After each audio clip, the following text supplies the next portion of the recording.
अग्निपथ योजना को लेकर देश भर में प्रदर्शन हो रहा है, उग्र प्रदर्शन भी हो रहे हैं। आखिरकार किस तरह से सरकार और सेना इन युवाओं को समझाने की कोशिश करेगी, इस सब पर बातचीत करने के लिए हमारे साथ खुद रक्षा राज्य मंत्री अजय भट्ट हैं, उनसे बातचीत करेंगे। सर, सबसे पहले तो स्वागत है आपका। और जो जितने भी बवाल अभी हम लोग देख रहे हैं, बिहार में हो रहे थे और दूसरे प्रदेशों में हो रहे थे, उत्तराखंड में भी जो युवा हैं वो विरोध प्रदर्शन कर रहे हैं, क्या वाकई में जो युवा समझने के लिए तैयार नहीं है, या इनके पीछे, जैसे कि पहले बात आई थी कोचिंग सेंटर्स हैं, या राजनीतिक विरोध भी हो सकता है इसके पीछे? देखिए, पूरी तरह से राजनीतिक विरोध है। माननीय प्रधानमंत्री जी ने कह दिया कि इसके दूरगामी परिणाम देश के लिए बहुत अच्छे आने वाले हैं, और इन 8 सालों में यदि कोई भी स्टेप, कोई भी कदम प्रधानमंत्री जी ने गलत उठाया हो तो उसको बताना चाहिए। विपक्ष के लोगों ने हमेशा सरकार को और प्रधानमंत्री को बदनाम करने की नीयत से बयान दिए हैं, कार्यक्रम लिए हैं, खिलाफत की है। आप देखिए, जब जम्मू कश्मीर की बात आई थी, आर्टिकल 370 हटाने की जब बात आई थी, उस समय ये कहा कि खून की नदियां बह जाएंगी, गृह युद्ध छिड़ जाएगा। लेकिन खून की नदियां तो नहीं, बल्कि विकास की नदियां आज वहाँ बह रही हैं। ये विपक्ष के हमारे मित्र जितने भी हैं, सब के सब लोग राजनीति कर रहे हैं और हम लोग राष्ट्र नीति कर रहे हैं। कैसे राष्ट्र का भला हो, कैसे दुनिया में सर्वोत्तम राष्ट्र हम बन सकें, इसके लिए माननीय प्रधानमंत्री जी रात दिन, मैं समझता हूँ कि 18 से 20 घंटा काम कर रहे हैं। अपने लिए नहीं, अपने परिवार के लिए नहीं, अपने बच्चों के लिए नहीं, किसी के लिए नहीं, अपने लिए, वो देश के लिए, बच्चे बच्चे के लिए कर रहे हैं। उनके कार्यों को देखकर वो लोग जो चाहते थे कि उनका बेटा प्रधानमंत्री, उनकी बेटी प्रधानमंत्री बने, कोई चाहते हमारे भतीजे बने, कोई चाहते हमारे रिश्तेदार बने, कोई चाहते हमारी पत्नी, कोई चाहते हमारे पति बने। तो इस तरह से जो लोग हैं, तो उन लोगों की आशाओं पर पानी फिर रहा है। इसीलिए आज आपने देखा कि जितना भी माननीय मोदी जी का विरोध कर रहे हैं लोग, उतनी ही जनता उनके साथ जुड़ रही है। कोरोना में देखिए, free vaccination, free ration, free दवाइयाँ, क्या नहीं कर रहे हैं, हर चीज़ कर रहे हैं। और तो और जो रेलवे पर पटरी, रेहड़ी, छोटे मोटे खोमचे, चाय वाले, सब्जी के ठेली वाले, पान बीड़ी बेचने वाले, जो बिल्कुल जिनके चूल्हे एक किस्म से सुनसान हो गए थे, बुझ गए थे, कुछ था ही नहीं अंदर, उनको पहले 10,000 दिया, खड़ा किया। अब वो आज अपने पैरों पर खड़े हैं, फिर 20,000 दिया, और आज अब 50,000 रुपये दे रहे हैं। यानी गरीब से गरीब, जिसके पास कुछ नहीं है, उस व्यक्ति की भी सुध ली है तो माननीय मोदी जी ने ली है।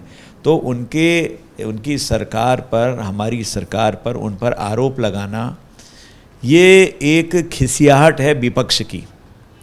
वरना एक योजना आई है, उस योजना के इतने फ़ायदे होने वाले हैं देश को, और अब तो और ज़्यादा उसमें कई सारी सुविधाएं दे दी हैं, 5 श्रेणियां बना दी हैं। कक्षा 8 में जो पास हो गया है, उसको तक आज फौज में आने के लिए माननीय प्रधानमंत्री जी ने उसको तक आगे कर दिया है। यानी जो कम से कम minimum education high school inter थी, वो कक्षा 8 वाला भी आज आगे जा सकता है। कितनी बड़ी बात है, एक बेरोज़गार को रोज़गार, और उसको एक अच्छा खासा राष्ट्रवादी, और उसके मन में जो देश के लिए करने की ललक है वो भी पूर्ति हर तरफ से।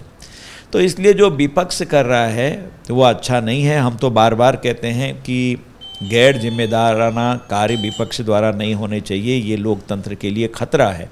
विपक्ष में अटल जी थे, जब 71 का वार लगा, उन्होंने कहा ना कि प्रधानमंत्री जी आगे बढ़िए, हम आपके साथ हैं। पक्ष विपक्ष तो तब होगा जब देश बचेगा। लेकिन यहाँ पर विपक्ष हिट एंड रन, मारो और भागो, इस पॉलिसी पर काम करता है, फेस नहीं करता है। इसी वजह से आज आप विपक्ष की हालत भी देख रहे हैं क्या है। और मोदी जी के नाम पर कहीं जाइए, दूर दराज, बच्चा बच्चा, प्रधानमंत्री पहली बार ऐसे हुए हैं कि जिनको गांव का बच्चा भी जानता है, छोटा छोटा बच्चा। तो इसी से आप अंदाज़ लगा सकते हैं कि देश में देश की जनता क्या चाहती है, क्या योजनाएं चाहती हैं, कैसे काम चाहती हैं। सर एक चीज़ और जो विरोध चल रहा है, आपने खुद कहा राजनीतिक विरोध है, किसान संगठन भी अब जुड़ गए हैं। जिस राज्य से आप ताल्लुकात रखते हैं, उत्तराखंड से, जहाँ से बड़ी संख्या में युवा जो हैं वो सेना में जाते रहे हैं, हमेशा जाते हैं, वहाँ पर भी किसान संगठन अब युवाओं को सपोर्ट कर रहे हैं इस अग्निपथ योजना के विरोध के लिए। देखिए, ये जो कल आपने देखा है कि हमने कब से आवेदन करने हैं, कब से हम भर्ती कर रहे हैं, इसकी अधिसूचना कल जारी हो गई है आर्मी द्वारा। और हमारे जो जहाँ पर भी भर्ती कार्यालय होते हैं हम उसी में करते हैं, तो उसमें जो आएगा वो पाएगा। जिसको आना ही नहीं है उसको क्या कहें। गाड़ी में आग लगाने वाले हों कोई, ट्रेन में आग लगाने वाले हों कोई, दंगे भड़काने वाले हों, तो अनुशासित जवान तो नहीं बन पाएगा वो, चाहे कोई भी हो। इसलिए जहाँ हमारी भर्ती होंगी, जिनको आना होगा वो आएंगे। आम आदमी को तो हम कह नहीं रहे।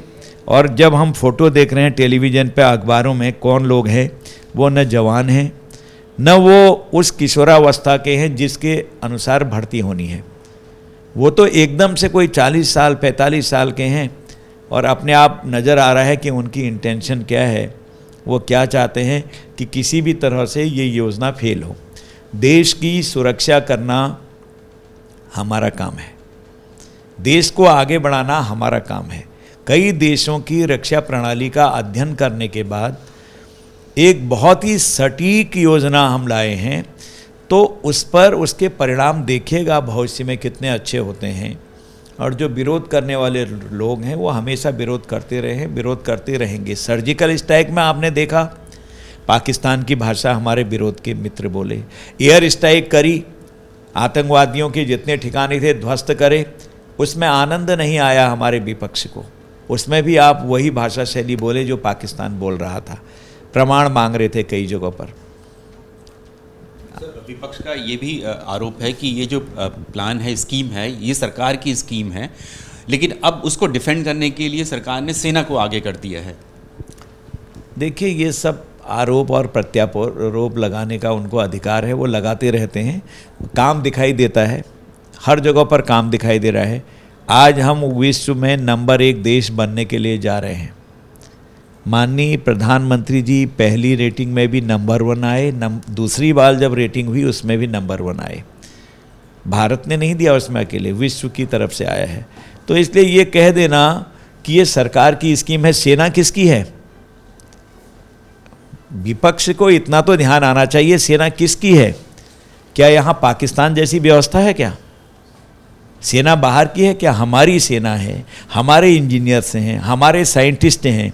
वो साइंटिस्ट किसके थे जो कोरोना में, जिनसे प्रधानमंत्री जी ने कहा कि जल्दी से जल्दी कोरोना का टीका तैयार करो, खुद रात रात तक दिन रात वहाँ गए उनकी पीठ थपथपाने के लिए? कौन था? क्योंकि जो राजनीतिक इच्छा शक्ति है वो आज प्रबल है और एक संत के हाथों में है, ये मान के चलिए आप। जो राजनीतिक संत कहते हैं, जो अपने लिए कुछ नहीं करते हैं, परमार्थ के लिए काम करते हैं। इसलिए जो कह देते हैं कि सेना को आगे कर दिया, इसको आगे कर दिया, सेना है किसकी? मैं उनसे ही पूछना चाहता हूं, क्या चाहते हैं आप? सेना आपकी है, सेना हमारी है, सेना इस देश की है। ये ऐसा कह देना कि सेना को आगे कर दिया, उसको पीछे कर दिया, ये गलत बात है। सर एक चीज़ और, जिस तरह से अभी घोषणाएं हो रही हैं कि आरक्षण मिलेगा, रक्षा मंत्रालय के लिए भी रक्षा मंत्री ने घोषणा की, कोस्ट गार्ड में, सीएपीएफ में गृह मंत्रालय ने कहा, तो ये क्या पहले नहीं बताया जा सकता था कि धीरे धीरे करके बताया जो जा रहा है? नहीं, अब आप आंदोलन शुरू कर दोगे तब बताना पड़ा, नहीं तो सारी बातें तो तय थी अपनी, कोई दिक्कत थोड़ी थी। कोई तो योजना होगी ना, कोई तो कुछ किया होगा। जब 75% बाहर ला रहे हैं, कुछ तो किया होगा। इजराइल में तो घर घर में सैनिक है जिसे बंदूक चलानी आती है। कई जगहों के सिस्टम ऐसे हैं। अगर कभी देश पर किसी ने आंख उठाई तो उस समय के लिए हमारे पास कुछ ट्रेंड लोग समाज में भी होंगे, कुछ सीमाओं पर लड़ रहे होंगे, कुछ ट्रेंड समाज में भी होंगे। वो यहाँ पर कैपेसिटी रखेंगे कि सबको इकट्ठा करें, समझाएं, तैयार करें। और अगर सेना बुलाती है कभी, जैसे आपने देखा कई युद्धों पर राष्ट्रीय स्वयंसेवक संघ ने कमान संभाली है, और तो और बारूद तक भेजा है, गोली बारूद तक भेजा है। जब नहीं थे लोग, चौराहों पर ट्रैफिक का काम किया है। इतिहास साक्षी है, ये कोई ऐसी वैसी बात नहीं है। तो ऐसे में तो हमारे पास एक स्किल्ड जवान मिल रहा हमको, वो चाहे बैंक में हो, चाहे पैरामिलिट्री फोर्सेज में हो, या चाहे कोस्ट गार्ड में हो, या किसी जगह पर हो, या कह देता है कोई बहुत हो गया 4 साल के बाद मैं बिजनेस करता हूँ, कोई बिजनेसमैन हो, तो वो तो अपने आप में बहुत ही अधिक, जिसको कहिए कि सर्वोत्तम, अनुशासित और राष्ट्र प्रेमी होगा। तो ऐसे में विपक्ष को ऐतराज क्या है, मुझे विपक्ष तो बताए। सर, क्योंकि सेना तो साफ कर चुकी है कि ये प्लान अब वापस होने वाला नहीं है, तो लेकिन जिस तरह से विरोध प्रदर्शन हो रहे हैं उसको देखकर क्या हो सकता है कोई बदलाव आने वाले समय में इसमें हो सकता है? अब तो भर्ती हो रही है ना, सीधे सीधे जुलाई में भर्ती प्रारंभ हो रही है। देखिए, सबसे तो यही निवेदन है कि जिसको सेना में आना होगा वो आएगा, जिसे नहीं आना होगा नहीं आएगा। इसमें घबला क्या है, इसमें क्या प्रदर्शन होने हैं, क्या कुछ होना है। भर्ती में अंदाज आ जाएगा कितने लोग भर्ती में आ रहे हैं, आपको दिखाई देगा अपने आप, क्योंकि लोग लालायित हैं। युवक जो वास्तव में देश प्रेम और देश सेवा करना चाहते हैं और साथ में रोजगार भी पाना चाहते हैं, वो लालायित हैं कि जल्दी से जल्दी भर्ती हो।